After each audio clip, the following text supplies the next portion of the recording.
Yo, what's up guys, it's your boy Nitrostorm here, welcome back to Revive the Witch. So, before we start, ensure that your auto settings are on free mode. So, welcome back to Broken Lands. This is week 15 of Broken Lands and this is week 1 of the bi-weekly rotation. So unfortunately I kind of messed up my recording, so I had to start over, but this is going to be Area 1. As you saw, we're going to be using Avil and Sazerni, and we're going to be fighting the Chrono Patrol Purples. And in Area 1, these guys are resistant to magic damage, but they're not resistant to physical damage. So, just to show you guys how to do them, I will repeat the stage for you guys. So, you set S1 on Sazerni and S2 on Avil. So, investment-wise, just have the second skill unlocked for Avil and that's about it. You can give them purple gear and you don't really need to level them up. As you can see, they're basically infinite CC the enemy, so regardless of their level, they'll eventually defeat them. It's only a matter of how fast you defeat these guys. And as you can see, after they reach a certain HP threshold, they'll start healing themselves, which will, you know, kind of increase the length of time it'll take to finish this area. But all in all, the area is very simple, low cost in terms of characters you need to use, and so it's just a breeze to finish. And there we have it for Area 1. As you saw, very simple stuff. So let's move on right into Area 2. So if you take a look at the enemy info here, you can see that it's the same Chrono Patrol, but this time they're yellow. And what that basically means that these guys are resistant to physical damage and they're not resistant to magical damage. So it's pretty much the opposite now, and you have to use magical DPS if you want to finish it faster.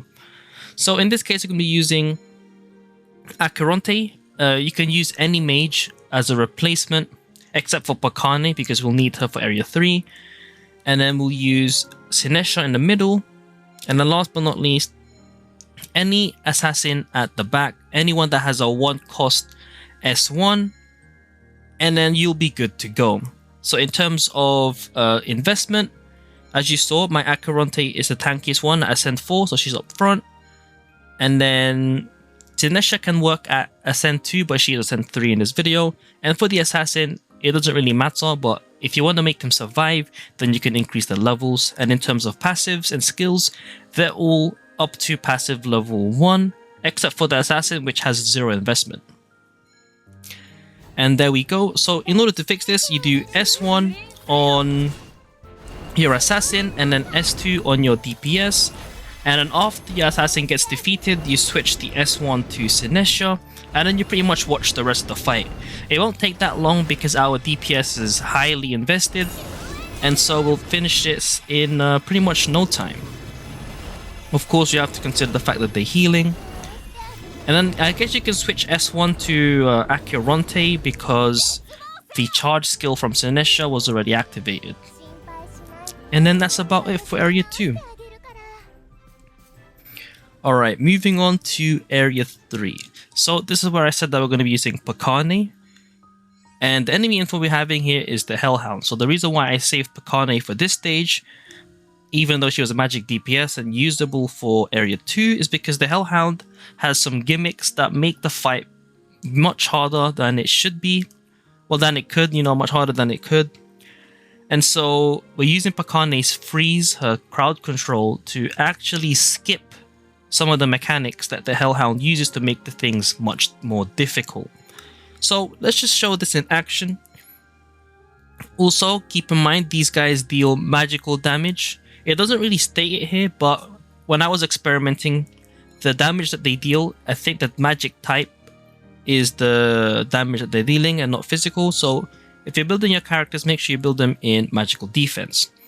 So firstly, we have a tanky frontliner, followed by well, it could be Pakane, but we'll do Mikoto behind and then Pakane at the rear. So all of them are, well, not all of them, all of them have purple gear. Our tanky frontliner is the Witch. And the other two, in terms of skills, we have level 2 S1 on Mikoto, no need for passive. And then for Pakane, only up to the unlock of her second skill. So in terms of skill investment, not much there. And so in order to do this stage, it's pretty simple. S1 on Mikoto, S2 on Pakane, and that's pretty much the whole fight. And then during the Arcana burst, just ensure that you switch to switch to Pakane S2 right away to ensure that the enemy stays frozen, as we can see here. And as you can see, we passed the threshold where it normally summons another Hellhound, and that's usually at 50% HP. However, we skipped that during the Arcana burst, and so it went straight to the healing phase, and from here, even if it goes down to 50%, it's not going to summon the Hellhound anymore because we already passed that. And so the rest of the fight is just very, very simple. As you can see, the damage it's dealing is not enough to defeat our team even with full purple gear. And none of them are Ascent 4 either, so that's good to know. And there you have it. That is Area 3 complete with ease. So, as per usual, if you've been following my video up until this point, Area 4 should be the easiest one for you to do. And if you want an idea on how to defeat Area 4 with the roster that you have, just make sure that you have a very tanky frontliner, as if you take a look at the enemy info, these guys will deal lots of damage to the enemy in the front row, as well as some AoE. But the AoE is pretty rare, so you only need to have a tanky frontliner.